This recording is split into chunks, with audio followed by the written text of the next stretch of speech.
Welcome to the Customer First Thinking Podcast, episode 49.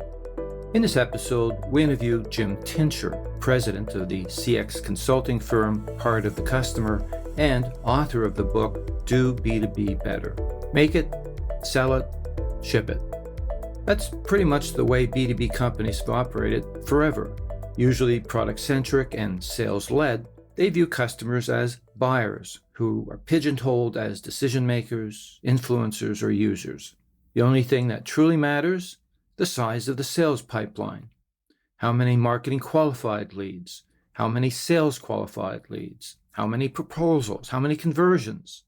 And then, once the final deal is agreed to, the handoff to the customer success team, whose job mainly is to make onboarding go as smoothly as possible. According to this old school selling model, the path to purchase is the customer journey. That journey typically ends with a signed contract. No one thinks too much, if at all, about the post-sale experience. What happens when things don't go exactly as planned? When products fail to work as advertised? When shipment dates are missed? When the customer urgently requires on-the-spot help? When product needs change? When questions come up that can't be answered through a routine service call? Accountability for keeping the customer happy gets lost somewhere between sales, field support, and service. And certainly it's never within marketing's purview, whose only job is to keep sales happy. On the executive floor, experience metrics like NPS and customer satisfaction are rarely part of the conversation, overshadowed by the latest market share and revenue figures. All of that explains why most B2B companies are rated at or near the bottom of the CX maturity scale, according to the XM Institute. However, that's finally begun to change in the last few years, mainly due to B2B digital disruption. The buying process has become infinitely more convoluted. A wider circle of stakeholders have got involved in decision-making. Buyers no longer want to see a salesperson until much later in the buying cycle. They prefer to communicate through digital channels. They're more research-driven, more knowledgeable, more demanding, more inclined to shop around. Their expectations are based on their own personal digital lives. As a result, marketing's job has changed.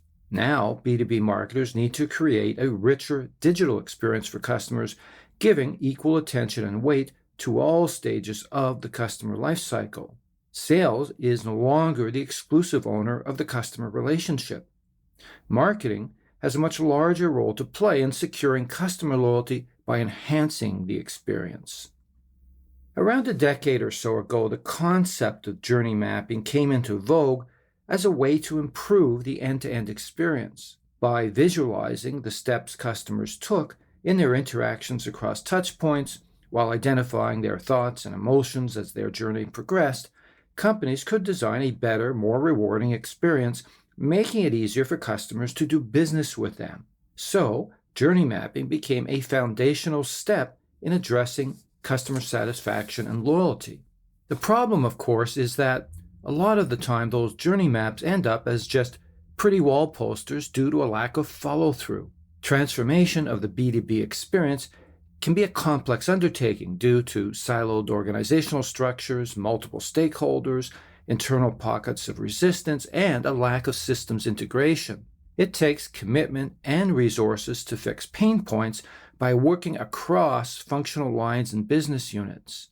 Executive management has to be fully behind the effort, making CX a priority. And above all, it takes internal champions with the courage and fortitude to be change makers, according to Jim Tincher, whose book, Do B2B Better, outlines how companies can take a more systematic approach to customer experience design. I began by asking Jim what led him to become an early pioneer in customer journey mapping. Well, to be honest, I got fired a lot. So I started my business, small business. We have to be really customer focused. Went to Best Buy, U.S. retailer, again, very customer focused. And I went to a large health insurance organization. Came in as a product guy and recognized that not everybody is customer focused. At that point, I literally thought every company is customer focused. That's how you do business. And this organization, nobody in marketing and product development had ever met a client. And we led the nation in sales. We also led the nation in churn, and it wasn't close. But when you're growing, that covers up a lot of sins. And so I started getting this idea about building around the customer, understanding more about the customer, started blogging, and then left there, went to a consulting company, got fired, went to a research firm. And while I was there, I was asked to build a journey map. I had no idea what a journey map was. And they said, well, here's a PowerPoint slide with some bubbles on it, but use this. Now, I think from our work that offended me. You can't take the richness of the customer experience and toss some bubbles on a PowerPoint slide and say, that's it. It's got to be much more immersive, much more visual. And I didn't want to do it, but it was my job. I had to do it. But I wrote in my blog about how I would do journey mapping. The top 10 requirements, actually 10 plus 4 requirements of a customer-focused journey map. And my blog was the ugliest website you've ever seen.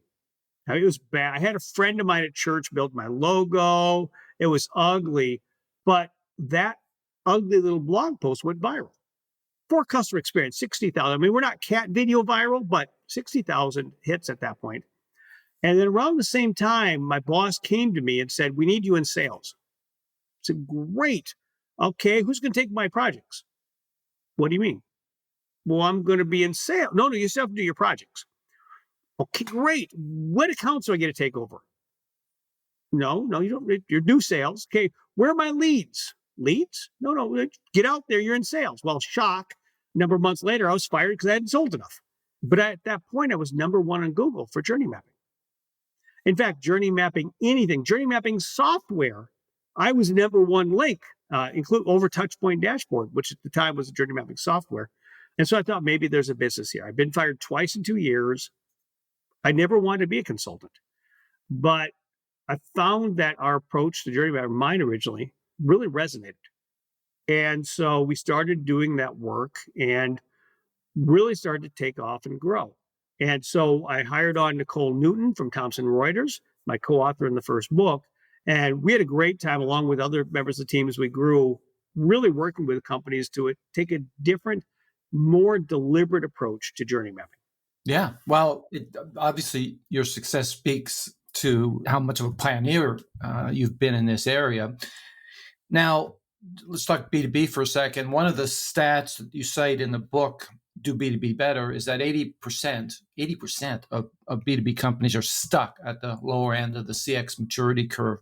Why is it so hard for B2B companies to get this right, to improve? Is it simply the complexity of the organizational structure? What have you seen that really represent the things that are holding companies back from getting the experience right? I think I'd say 3 things. One is the complexity. I remember when I was with Best Buy, we were amazed and overwhelmed because we had to talk to 2 decision makers, a husband and a wife. And of course, in B2B, you might have 6, 8, 10, 20. The Gartner reports that the size of the committee making big B2B decisions has more than doubled in the last few years. And so you have that complexity, but that's only part of it. The second part is that customer experience is tentative. We've established our own score, usually the Net Promoter Score or customer satisfaction. We've actually created our own silo. We have our own data, survey data, our own outcome, Net Promoter Score, and we talk about that. And the rest of the business doesn't. And so it's really hard to talk to finance because it's usually not a shared vernacular. And they're scary people, so we don't talk to them. I did a survey a few years ago of CX leaders, and the top 2 answers to the question, how often do you meet with finance, were once a year and never. But the change makers, those who can show impact, they're meeting regularly, the more mature companies. But the third is leadership doesn't expect it. I am doing right now, as part of my work with the CXPA, Customer Experience Professional Association, I've just until recently was on the board. I hired Roxy Strohmenger, who was the incoming board president. So she's going to take over that seat because you can't have 2 people in the same organization. But we're starting to interview executives. When I ask executives what they care about the most, C-suite specifically, the answer is universally growth. And when I ask eventually about the role of customer experience, they don't see customer experience as telling them anything important about growth. It's just not what they expect. Now, in my world, my worldview, customer experience is the way to grow. It's the secret to organic growth. That when you do a great job of customer experience, customers want to buy more from you, stay longer, interact in ways less expensive to serve. Leadership may believe that at a certain level, but doesn't act upon that. And CX doesn't prove it to them. Therefore, the NPS score or whatever you use becomes its own outcome. And eventually, leadership says that's not so important. Like we're going to de-invest in favor of technology changes where we can see an ROI. And so when we look at back to your question about why are so many low, a big part of it is they're not expected to do more and they don't try to do more. But we need to. And that's a big part of my mission is helping customer experience actually connect to the financial outcomes. The data is there, the proof is there, but you do have to prove it. I wonder how much of this has to do with the financialization of decision making in corporations, where the only thing that matters, frankly, is, as you say, growth, profit margin, next quarter results. And, CX is a slow train. There's so much that needs to be changed. We're going to talk a lot about this later on in this conversation. But it's the hurry up offense of companies. They just don't have the patience to either stick with it or even buy the solution to what they don't even perceive to be a problem. That strikes me that's the central issue here. You're exactly right. They don't see it as a problem, and it is. When we look at programs that are really effective, they're actually able to show that when customer experience gets better, metrics such as net revenue retention improve, order velocity, margin per customer, they connect customer experience directly to that. And there's usually a lag, to your point. If you do a great job today, you snap your fingers, you create the perfect customer experience, you won't make more money tomorrow. Depending on industry, could be 3 months. One of our clients is an industrial landlord with 5-year contracts. It's going to be 2.5 years before they see the ROI. So it's going to take time, but it exists. Well, and as much as as secondary data exists to prove all the points that you're saying, it's also mystifying that you could present all of those facts in front of a boardroom and they're still skeptical. There's a relationship there. There's a quote in Do B2B Better from Olga, and it used to be with Aramex, where she says that when CX brings these secondary data to executives, it actually costs them credibility. Executives want to see how the results play out with their data, with their customers. Just because, Watermark has this great study that shows that stock prices go up as a result of better customer experience, they don't care. I'm not going to get paid because some other companies did better with their customer experience, saw better stock. I have to show how I am delivering results here. And so when CX tries bringing the secondary data, we hurt ourselves. You have to use your own data. You mentioned John Pico's company. His point of view about experience, generally speaking, is that the aspiration should be to create a memorable experience. In B2B, is that necessarily the case? Or is it more a case of we need to make it easier for our customers to do business with us? What's the higher order aspiration that will inspire employees to get behind a CX initiative within a company and convince the board, by the way, that they need to do this? Well, it's not an effortless experience. I recognize the book had a great title. Everybody loved it. If you go and look at the methodology, it was entirely studied in the contact center. And so, yes, if you're calling in the contact center, don't ask me about my kids, my grandkids. It's not about relationships there or a wow or memorable moment there. In that moment, it's about getting the job done as quickly as possible. But when you move beyond the contact center, the call center, and you look at what drives loyalty, and here I mean true loyalty, customers buying more from you, staying longer, an effortless experience doesn't take you very far. It helps until your competitors are sent even easier. And the research is quite clear here. The way you build loyalty is through an emotional connection. Now, a memorable moment is a good way of getting that to happen, but it's through an emotional connection. I'm doing some analysis right now with a client, and they asked customers to rate the importance of different things. And it's interesting because when they asked to rate the importance of relationship with an account manager, it was 9th out of 10. But when you derive what actually drives intent to grow, it's the most important factor. Relationships, emotional connections, these drive behaviors. And I didn't put this in Do B2B Better. The phrase that comes to me after the book was published. But if I look at the difference between a hopeful who hopes their work matters, they're working hard, they hope their work matters, and a change maker who can prove their work matters, the big difference is that hopefuls report on sentiment. Change makers study and change behaviors. And so if you want to understand what's going to drive loyalty, you actually have to measure that loyalty, look at the data, see what customers are doing, and then compare that with your survey to see what parts of the survey are driving that. I have a great interview with the former customer experience leader at Dow, Jen. She's still there. She's just in a new role. She's employee experience, where she shows that if you create an effortless experience, they don't really see a difference in their customers' behavior when they say it's easy to work with Dow. But when they say it's enjoyable to work with Dow, something I never thought would be the case, but that's when they start to see behaviors change, where customers are going to buy more often, they buy more types of products, and they're far more willing to invest in joint innovation. Found that it surprised me, I didn't expect to find this, but that the change makers are more frequently measuring emotions in their experience. And so if you want to build loyalty, you need to look at the emotions you're creating in your customers, because how we feel drives what we do. John makes that same point, by the way, that it's really about how people feel about you that really governs loyalty. You call it out in the book. You say emotion is the best predictor of loyalty. I want to pursue this a little bit more because one of the points you make in the book is that to really improve the experience, you need to understand the drivers of trust. You start there, which is, if you secure trust, you can secure loyalty. And the latchkey to that is what you call an emotional North Star. Can you explain what you mean by that?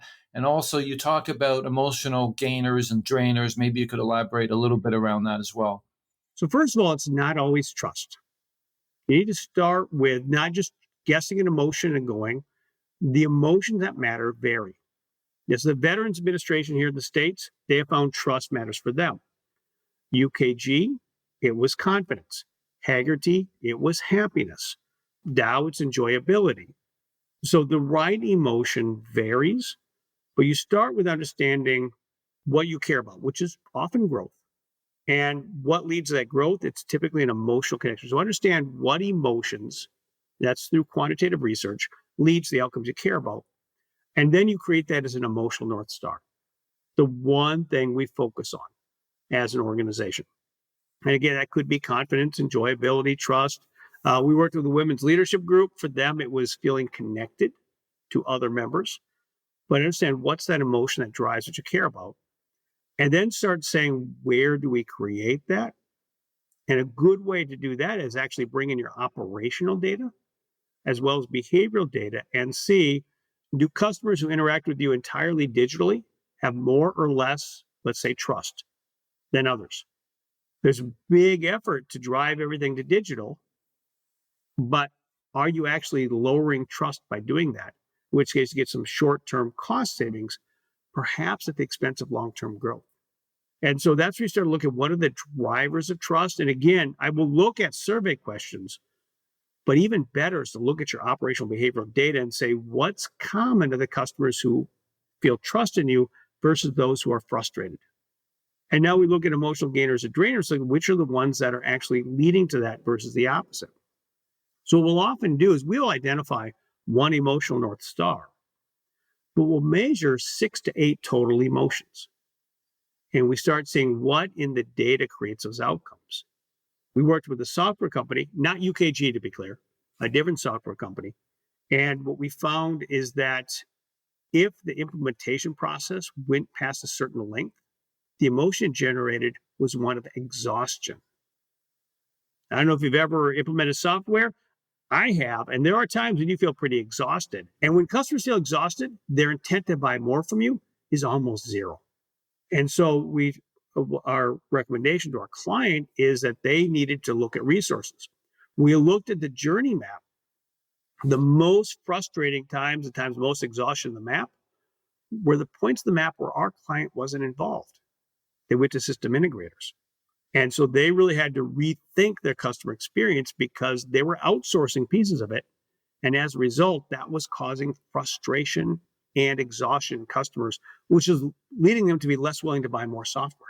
I remember that anecdote in the book, but there's also, I think, one system integrator that was actually getting it right, and they latched onto that to say, well, what are they doing right that's leading to greater trust here? And you can't get there unless you're looking at the data. You're measuring the emotions, and then you're looking at the in this case, the descriptive data to say who's involved. You say, oh, wait a minute, this one SI system integrator is having all these great outcomes. Let's learn from them. I'm just a little vague though on the center of gravity here, the one emotion that you run with, whether it's happiness or confidence or joy or whatever that may be. How do you actually ended up zeroing in on that one specific emotion? We start with qualitative research, and customers will never say, I find it enjoyable working with Dow. They don't use that language, but you derive that from the interviews. What's really going on there? And we come up with 30 different possibilities. Some are more extreme, happiness versus delight. And thus we get to 30 emotions. Then set aside all surveys, look at the data. Who is having a good experience? Defined as if they're growing with you, that's a good sign of having good experience. If they have a lot of complaints, there's a sign they have a bad experience. If you're a manufacturer and you have low on-time delivery, you can assume that's a bad experience. If you're a software company that has a lot of outages, so use the data and you separate. Here's the ones having a great experience.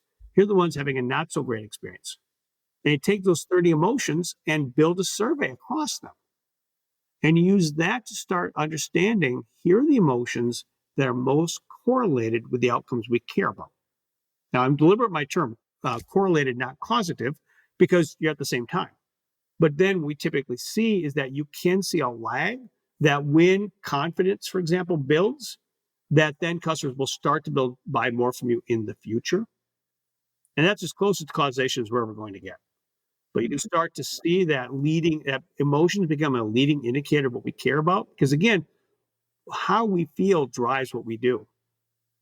One of my favorite stats on that is from the XM Institute, which showed that if your customer has a positive emotional experience with you and something goes wrong, 74% of the time, 3 out of 4 times, they'll forgive you for the problem.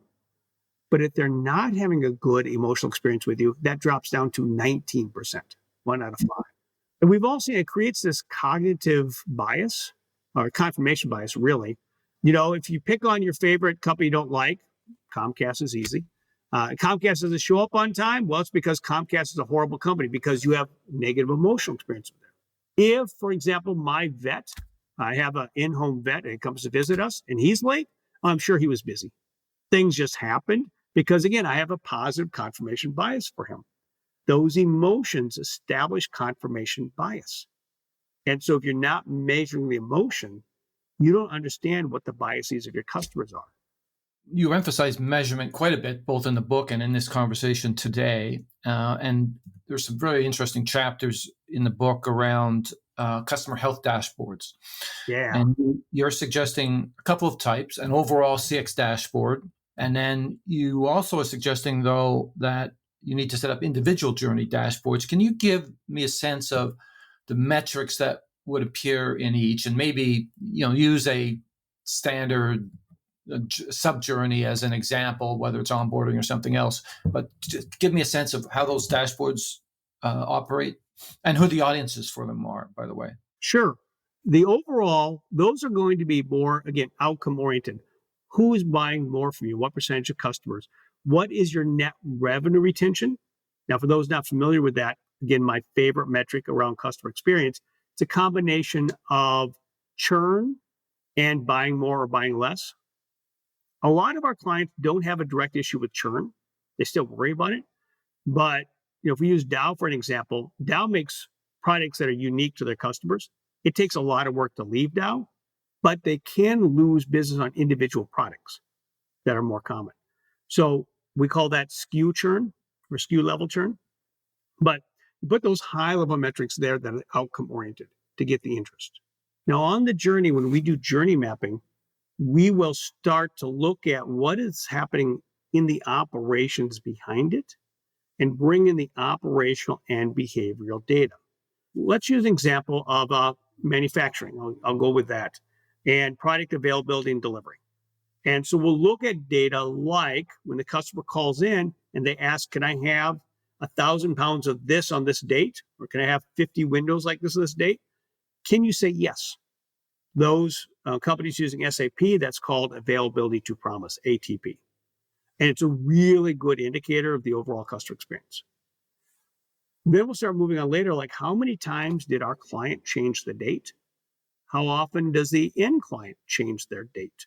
And start collecting that data because that starts affecting, especially if our client is changing the date on the customer, that's a bad sign. And then we'll move on to, okay, for example, on-time delivery. And how is that? Complaints. And so what we're doing is we measure the customer journey from the customer's viewpoint. We then go inside the organization and say, what data do you have that reflects what we're seeing? Now, in the case of software implementation, with one of our clients, we found is a really good indicator of a bad implementation is if the client, the end client, changes their project manager. Now, sometimes it happens just naturally, but often it's because they're not getting the job done, they're replaced. Well, that's going to cause you a lot more angst, and did actually your company cause the problems? And so we start with the customer, their journey, and then we work with subject matter experts inside to say, what data do we have to reflect what the customer is viewing? It could be behavioral data, things the customer does, which is a great form of voice of the customer. Could be operational data, but let's use that and then build a dashboard around that. You referenced technology. What point did you want to make about that? So many want to use their survey platform, if it has dashboards, to do the dashboard. Qualtrics, for example, is a common one. But if your executives aren't in Qualtrics, which they probably aren't, you have a beautiful dashboard that nobody ever looks at. Now, in the case of Dow, and again, I have more ability to talk about Dow than others. My favorite business problem they had is at the time, Qualtrics gave them 1,000 licenses, and they ran out of licenses. So for them, Qualtrics was the place to be. For most of us, our executives are somewhere else. Power BI, Tableau, the CRM. You need to find out where your executives are and put your dashboard there. Use their technology rather than your technology. And is there a decision that gets made as to which dashboard serves which audiences? For example, some of those sub journeys, there are cascading scores, right? That overall dashboard is going to have some dependencies with those lower level dashboards. Do you try to juxtapose those, or how do you work around that? Well, we both sometimes use the same data depending on what we're trying to understand there. There'll be cases like, again, net revenue retention, that'll probably show up the overall as well as the specific one underneath it, because that's the outcome we're driving. Although, depending on what the journey is, not everybody may go through it. And so we may do a different calculation based on that. But generally what we're doing, so the overall, we're talking to customers to see what they value, but the overall is typically more inside out, how we're selling, how we're upselling, how we're retaining customers, so on. The journey dashboard is more outside in. I want to move on to your core expertise, which is around journey mapping. And in the book, you state that your preference as a process is to start with the end-to-end experience, mapping that, and then to move on to individual sub-journeys versus a, fix the leaky faucet first sort of approach. When do you actually start with one versus the other? How do you make that decision? It's not my choice, it's what the research shows. So I first ran across this in work from Customer Think had done, and they found that what they called the winning CX programs. I always wondered about choosing winning as a term. That seemed like an odd term for customer experience program, but it's great research. And they were more likely to have done the end-to-end map first. And then as I was researching for Do B2B Better, we did a survey with hundreds of customer experience leaders, and we found that change makers were also 50% more likely to have done the end-to-end journey first. So it was not my preference. It's what the data showed. And it makes sense. We've had clients say, we really want to map, for example, the specific sub journey. Like one client said, we want to map the asking for a sample journey, because if we win with the sample, we'll get the orders following it. So that was really important. And they did the journey mapping, not with us, and they found that it was a fine journey, and they invested all that effort to learn that there was nothing really to change. That's the risk of starting with a specific area. If you do the end-to-end first, you understand from the customer viewpoint where are the real issues, and then you can go deeper into that. Now, that's the research, that's the theory. That is not the practice. Some of our clients do listen to the research and go end-to-end. It's a small subset, because most of them are under pressure. If they're going to invest all the time, energy, and money in journey mapping, they need to do something right away. They need a win. Yeah.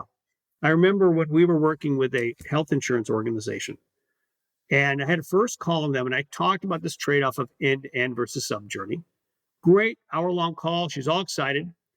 The next month, she's got another time a month later, brought another coworker, had a great conversation about end-to-end versus sub-journey. They couldn't decide where to focus. Had a third conversation. Finally, they went out to an RFI, and I went out and talked to them, and they still couldn't agree. But the chief operating officer said, I don't want to do an end-to-end journey. We're not going to spend all this money just to get a list of pain points. We have to fix something. All right, well, that's pretty clear then.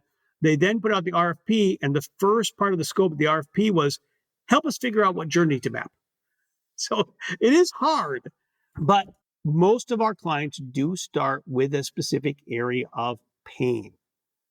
Now, one client, for example, they did a huge survey, 40 or 50 questions, and they took the area that scored the lowest and had us work on that. Okay, that's not bad. I mean, it's customer pain, better than just guessing. Many others will look at win-loss studies and say, when we lose, what did people have to say? Or more importantly, churn studies. We lost customers. What were their biggest areas of complaint? Hmm. So let's say, though, that you do your end-to-end experience. I imagine that's a significant effort. Oh, incidentally, I just wanted to ask you around that. What's the architecture for that? Like, how do you align that with customer life stages? Like, what's the central organizing principle around that kind of grandiose journey map? Well, we do first thing is hypothesis mapping. We get the employees together to say, what do you think the journey looks like? There is no such thing as an invoice to cash journey. That's not how customers view it. But we start with the inside out view. What do you think it looks like? Then the important thing we do next is we throw that away. Not literally, but I remember leading a roundtable on journey mapping once, where somebody said, we take that map and we show it to customers to see if we got it right. Well, if you want to feel good about yourself, terrific methodology, but you've anchored the customers. So we throw it away, not literally, but we just set it aside, use it to help develop the discussion guide. We'll ask customers, what do you do first? What do you do next? And we look for the language of how they talk about the stages, because they always have language for it. And then we use that to replace the internal talk with how customers view it. There's never a selection phase. It's a buying phase, or, I should say there's never a selling phase. There's a buying phase. Our clients will call it the selling phase. It's got to be for the customer's language. But again, does that go through the relationship stages of first-time buyer, repeat purchase, sort of retention? Like, I'm just trying to straighten my head what those buckets are when you're looking at this. And we'll work with clients to define that. Often it will be, many of our clients want us to get involved right at the purchase and behind, because the folks hiring us are usually not involved with pre-sales. And also it's a little bit more easier to control. And so often we get involved either right at the moment of sale or right after. Because also the problems to solve pre-sales are often very different than the problems to solve post-sales. Yes, there are issues with handoffs where your sales team goes away and the account management team comes on. There's some there, but typically our clients start either at the sale or post-sale. Not all. Just with respect to sub journeys, and I realize this is like asking how long is a piece of string, but typically, how many sub journeys would a company eventually pull together? And I realize that it could get very granular, but typically speaking, how many sub journeys might exist within a company?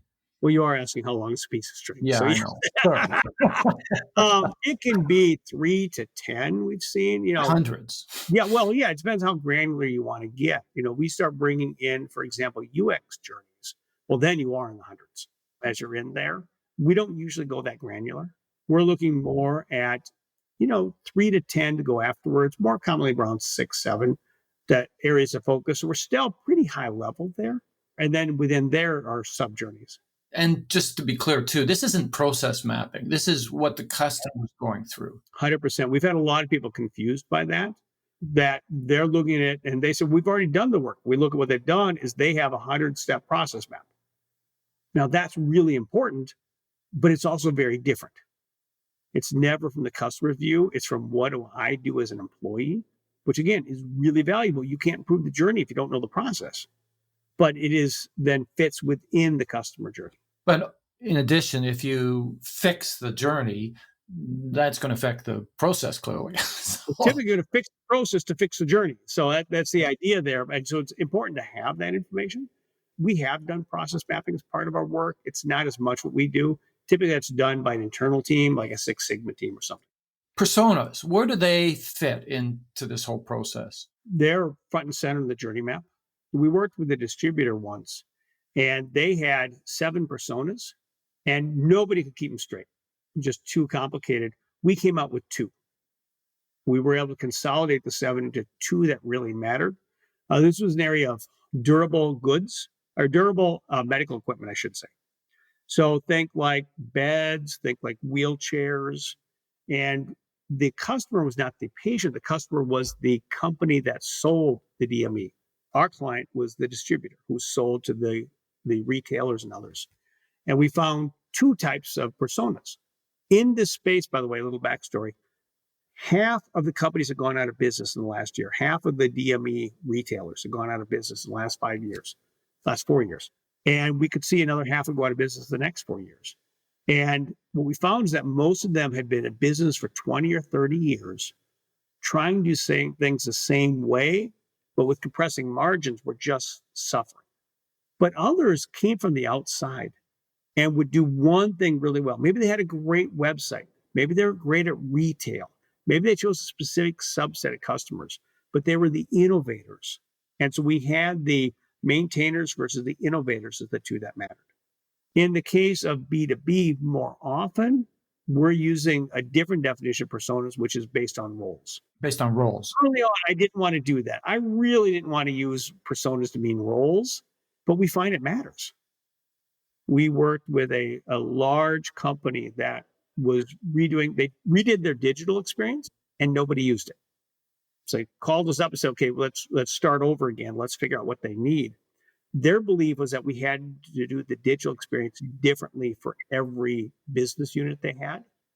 Our research showed that it didn't matter about the business unit. It mattered about the role of the person using the site. And so that allowed them to create one site for all their business units, little tweaks here and there, but instead to offer different experiences based on the role. You choose your role, it will hide parts that don't apply to you and profile and really bring up front those that do. And so even though I fought using job titles or roles as the persona, it actually does matter. Is that a case where you're taking into account the 2 personas as you're architecting the CGM, or do you actually have 2 journey maps? It varies. So we often get asked, always get asked at the beginning, how many journey maps will I get? The answer is, I don't know. We will give you as few journey maps as possible to adequately tell the story. You'll make it as simple as possible, but no simpler. I remember who said that. I love that phrase. And so in that example of the innovative versus the long-term folks, that was all in one map. If we look at different roles, often the moments of truth are different. And then where they're involved is different. So in that case, we will create separate maps. It really comes back to what is the story your customers are telling us? And are the personas doing dramatically different things, or do they value things dramatically differently or not? We looked at an example in life insurance where we had two different types. We had four personas, and we created two maps because we had two that came into the life insurance journey very positively and two that came in anxious. They had slightly different needs, but that incoming emotion really predicted what happened. Those who came in positive and neutral almost universally came out positive. Again, that confirmation bias. When things might have a little hiccup, well, I'll be fine, not a big deal.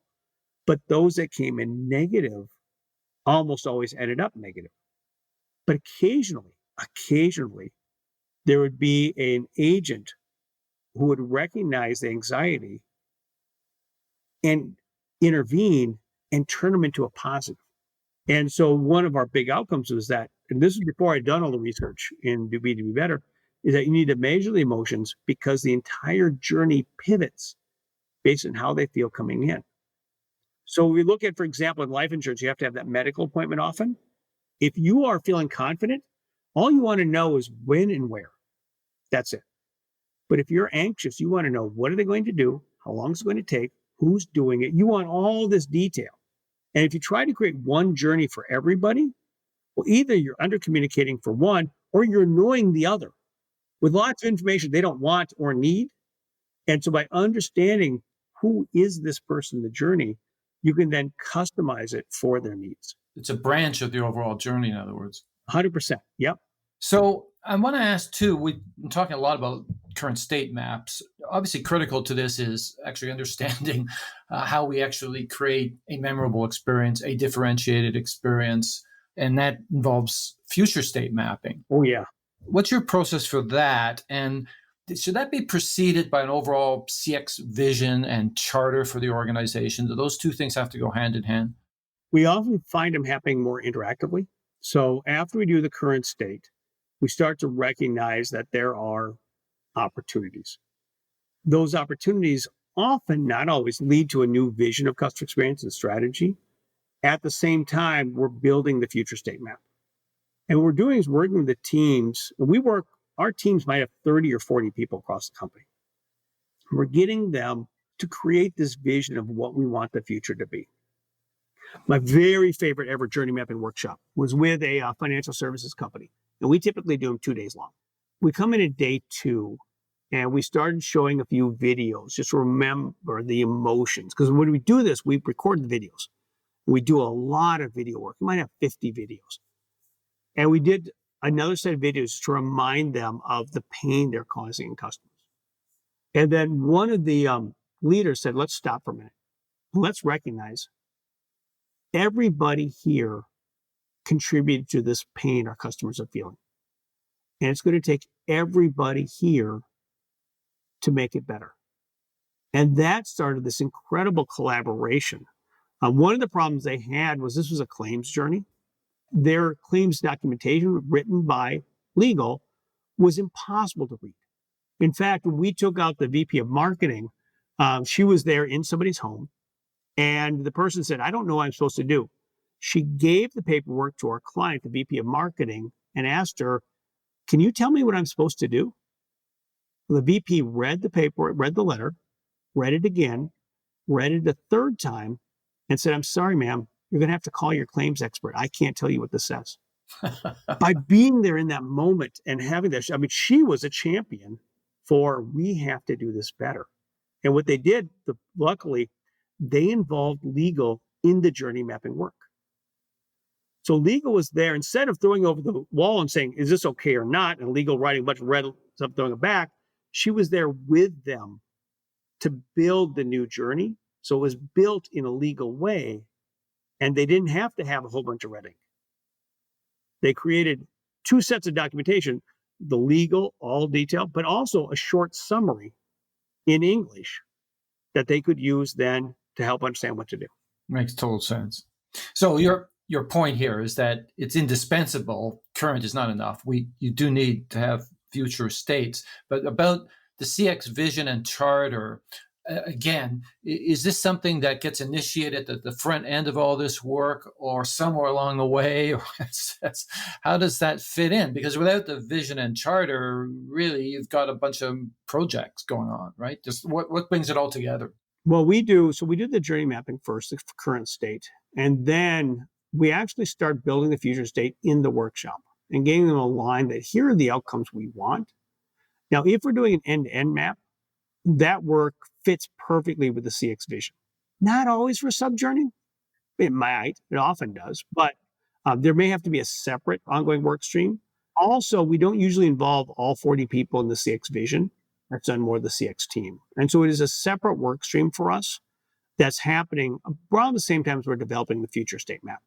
But again, it's all based on starting with what you're creating today and then what you want it to be tomorrow. So I want to move on to the meat and potatoes of the book, which is how CX is actually delivered within specific organizations. And you've been referencing change makers, and change makers are companies that are really best practice leaders here. And that was the most fascinating part of the book, frankly, was hearing in their own words their own experiences of how they got their organizations to adopt CX principles and then sustain that momentum. It's one of the best CX books I've read from that perspective, because it drives home the challenges and how formidable this can be. And they're all organized a little differently around CX. So I want to ask you that question: is the easiest path to get there to have a CX center of excellence, a go-to resource? But then my question is, well, okay, but how does that get funded? Is it on a project-by-project basis? Do they have sustainable funding for a certain headcount? I mean, how does that all work? Then there's this overshadowing by a CX governance committee in a lot of organizations that are set up, staffed in part by executives who may be held accountable. What is the optimal structure that you've seen work that you would recommend if a CEO asked you what's the best way to organize around this? What would your answer be? How long is a piece of string? Oh no, that was we came out with a white paper, Creating Your CX Dream Team. We partnered with CXPA. We did interviews with 30 some different organizations on how they do it. We found 4 strategies, and those strategies are related to different types of structures. The first is hardly a strategy. It's keep costs low. We call that the small and sometimes mighty team, because they usually weren't. It's usually 1 to 3 people. And because they're so small, they spend all the time working on surveys. And therefore, they don't really create the impact. And so most of them stay small. Gloria Gupta, though, from the American Medical Association, Sheila was a great example of one. And unfortunately, I can't call them small, but sometimes mighty, because she got funding to increase the size. That's not common. Most in the small but sometimes mighty group stay there. But that's the first one. Limit investment, just have a few people. The problem is they're trying to offer all the different disciplines of CX with a handful of people, and they just can't do it. The second, which you talked about, is centralized, where you have a center of excellence, high risk, high reward. One of the things we came across is notion of specialists versus generalists. In the small but sometimes mighty, you might have a VOC specialist, but the others are generalists. In a centralized team, which can be up to 40 people in our data set, you can actually have way more specialists, which means you can do really organization-changing work, but you'd better, because that's a big head count and it's all overhead. And when I see companies that have just cut CX, it's almost always a centralized team, because they have a lot of headcount and all they're doing is talking about NPS. They're not able to show they're driving the business. Now, again, there are also some wonderful examples. Sandra over at Autodesk, for example, has a great centralized team. I think she's got like 15 people doing great work. There are a lot of really effective. Edward at Enterprise, they're doing great work, but you have to connect to the value. The other 2 we ran across were distributed, where if you have, let's say, 3 to 5 business units, You have somebody in your team specifically assigned to each business unit. They're a generalist and somewhat of a relationship manager working with that business unit to advance CX. The good news is that they have somebody specifically to make that business unit shine. The risk is that you have the person who can get the attention of the executives over there. When we see this fail, it's because the people are typically hired from the outside and there's no trust by the business unit and they won't give the time of day. And so in this model, it's typically better to hire somebody from the inside, from that business unit, who represents CX to that organization. Now you have the strength of having a centralized team where you can share notes, but you can then customize the work you do around the business unit strategy. Especially good if you have the same customers across business units, so you're creating a consistent experience. The fourth is a federated model. For example, Dow does this, I talked about in the book. And in that case, the federated model has a smaller CX team. Like today, Dow has, I think, 5, but also has representatives throughout the business units who are responsible for CX there. Now, the benefits of this is that you keep a small centralized team who can focus on creating standards, and then you can have the work happening out in the business units. It also lowers your overhead. But there is a risk if you don't have strong governance that every business unit does whatever they want and doesn't follow the corporate mandate. So you need really strong governance so that you come across as one company and not a Frankenstein experience. And so what's the funding model, though, for all? It's just operational funds, hence its exposure. If the CEO stops believing in the concept of CX, there goes that CX team. Pretty much. Yeah. I mean, if we look at so in the first 2 models, first 3 models, actually, they're all overhead.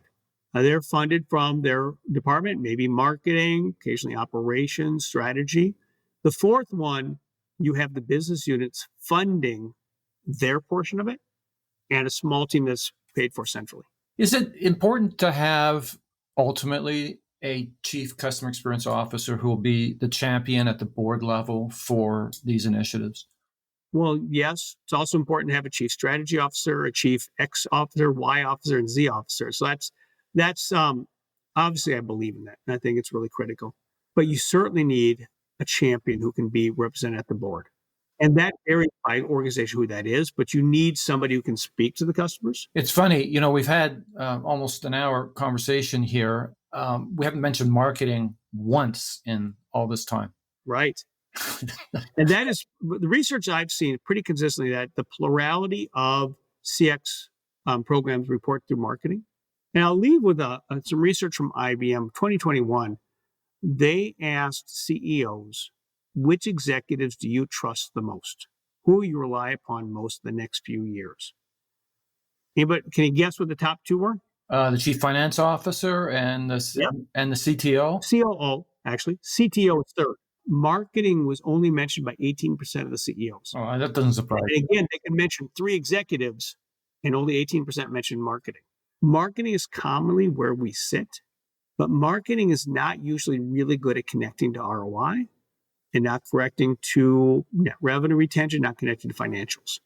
And so if you find yourself in marketing, as many of us do, then you really have to work across the organization to represent, and that's actually true wherever you sit. We've all read the research or read the blogs about CX being a lonely profession. But when I actually have a program called the Fellowship, where 8 more advanced CX leaders are part of it, and none of them feel lonely because they spend all their time working across the organization. Brian Sander leads AAA. He was on the board with me at CXBA, and I told him, I heard you spend about 70% of your time with other executives, with stakeholders. So that's a lie. It's got to be closer to 80%. Sandra from Autodesk, Sandra Fornazier, she says it's closer to 90% for her. Wherever you are, you need to be working with executives across the organization, or you're going to be a hopeful and you're going to be at risk. And it certainly has to be one of the most significant barriers to success. Go back to the very first question I asked you about. One of the biggest barriers is the siloed nature of companies and the fiefdoms, and it's hard to work across the aisle, to use a U.S. expression. One final question, and the organizing principle of the book is around these change makers, and as I say, they were fascinating to read. Of all the ones you cite in the book, though, which comes the closest in your mind to getting it right? I have a feeling it's Dow. For one thing, the foreword of the book is is written by someone from Dow. And if it is, what lessons do they have to offer that are really relevant to everyone else listening to this podcast?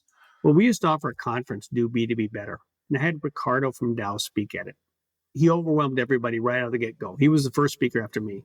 He had a challenging question from a president of a division saying, what's the role of inventory in my business?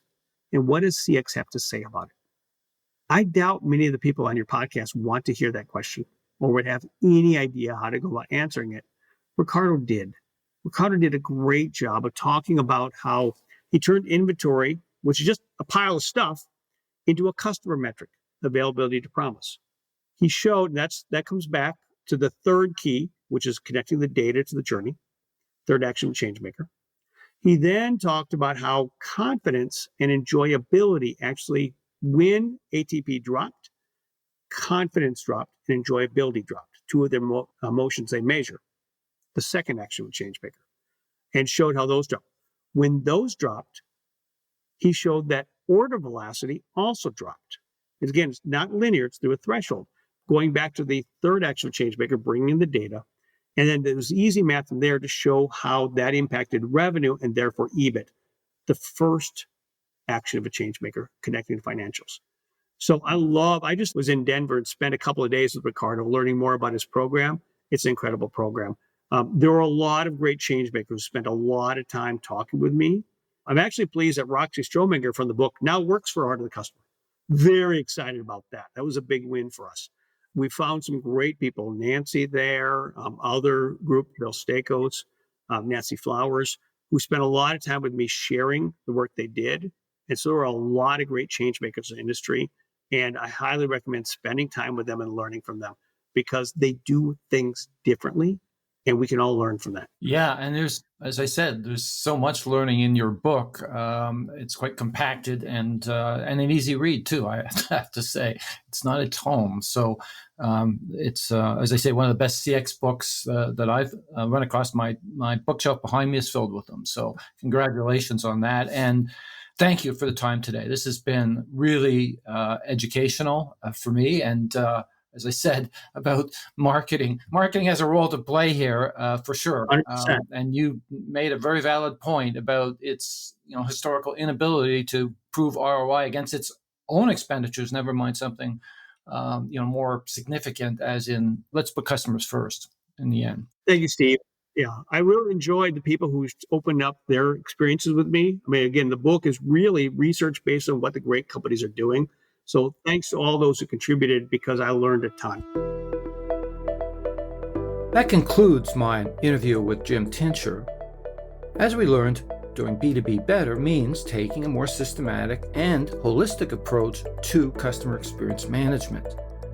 Piecemeal improvements are never enough to build and sustain transformational change.